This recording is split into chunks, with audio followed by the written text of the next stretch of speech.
I came especially to work with the slum children and in impoverished areas. When I first got there, though, it really felt good to be in India and working with these street children or children with no parents coming there, knowing that there's many opportunities to make a difference in the lives of these children and others. The first week I stayed with a home family and it was really nice. They're a great hostess. They taught me a lot about the Hindu religion. Didn't know that there were so many gods and so many different festivals. I actually came right, it was the Ganesh festival when I got here, so it was great celebrating and doing my first puja and eating off a banana leaf for the first time. Getting used to all the rice and different curries and sweets. In the slums, even the people who had nothing would always want to invite you into their house as a guest and always offer you anything they had, a banana or any type of flower, anything they had just to show you that you're welcomed here and they're very happy to have you. In terms of safety, I definitely felt, especially where I'm living now, Girinagar area was very safe. At first I definitely felt the barrier, but I learned swalpa, little bit of Kannada. Slowly, as I was teaching the children simple numbers and words such as dog, cat, they would in turn obviously be saying the word in Kannada because they'd recognize the picture. So through that I was able to get a few words understanding that would help. But overall, yes, it was very difficult maybe the first month, but the following 2.5 months definitely became much easier. And the children grew to know me and I knew them, so more of a bond was formed and the language barrier didn't become such a hassle or as difficult. Turn yourself around. That's what? It's all about. Put your hands on your head.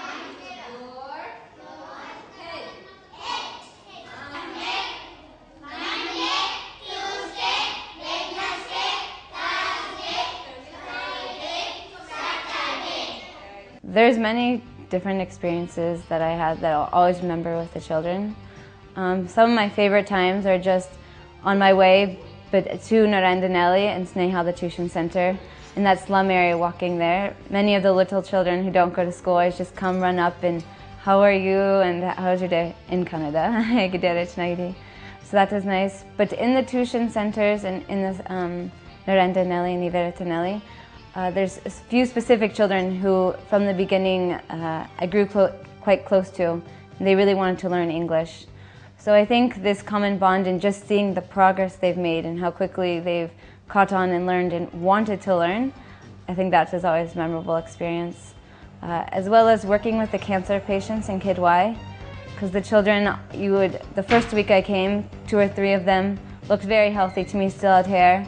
And now just last week going, from the steroids, they had the big puffy cheeks and no more hair left and they're very weak and they're just not as happy anymore. We were working with the children who are undergoing chemotherapy and radiation. Obviously during this time they couldn't be at school. So we would come and bring simple English or math homework for them to do, work on handwriting, storytelling. And then for all the children, especially little children, bring different art projects for them. Each day different drawing activities. My overall experience has been wonderful because Youth for Sewa has so many connections with so many various NGOs. There's a lot of paths and a lot of different opportunities you can take up. So that was maybe the only fallback, but the thing was I involved myself in so many other programs that Youth for Sewa was involved in that I felt my time here has been very useful. Deepavali, which is like the Christmas here in India, we had a really nice time. It's a 3-day festival. So the first night I went to Narandanelli, which is the Nelly for all boys, and we burst firecrackers there. It was quite crazy at some times with 40, 50 boys all just given fireworks, free range to do whatever they want with and sparklers. But it was a lot of fun looking back in. The second night we went to Nelly, the all-girls Nelly, and we shared a big dinner with them, which was really great. And then afterwards, again, bursted many crackers. So it was a lot of fun. There was singing and some dancing as well, but it was a great celebration to have.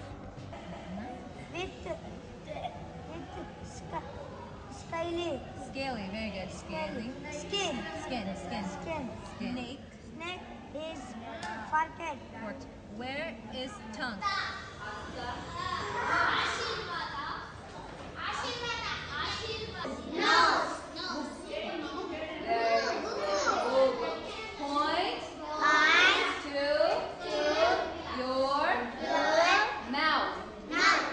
mouth. Very good. This experience in India is definitely a unique one of a kind that I'll always treasure. So while here in Bangalore, I've also been working on documenting the success stories of children who have come to the Nellies. I've specifically focused at 2 different Nellies, Narendra Nelly, which is the all-boys Nelly, and Nivedita Nelly, which is for all girls. At Narendra Nelly, I documented about 12 stories of the boys who have been living at Narendra Nelly for at least 3 years now, some as long as 8 years. And basically coming from an impoverished background and many different problems, either their parents have died or they only have a single mom, and most of them all came from the slum areas. And now coming to Narendra Nelly, they're enrolled in school, they're doing meditation and puja, and they're really enjoying themselves and living a good life now. Same at Nivedita Nelly. Most of these girls were rag pickers before, working in the slum area, leaving their house at 5:30 in the morning, as young as 5 years old, going out, digging through these piles of trash, collecting a specific recyclable item, if it's plastic or newspaper or bottles, turning them in at the end of the day for the 10 rupees, and normally either handing it over to their alcoholic father or giving it to their mother, who's been working as a construction worker or a maid servant, just so that they can get the bare minimum amount of food they need. But same here, most of these children didn't have access to clean water or any good facilities. So in coming to Nivedita Nelly, they really have had a great change and turnaround. I'm hoping to definitely stay in contact with the children at the tuition centers and at the Nellies through letters and sending pictures. But I'm hoping to set up maybe some type of correspondence with the older children at the Nellies and at the tuition center with children back in America.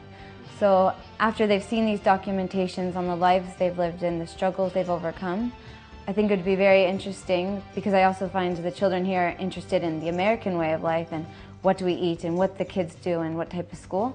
So if I could set up some type of chain correspondence letter, pen pal, I think it would be a great way. I would get updated on these children's lives, how they're doing, and they would also get to experience more about America and the lifestyle of children.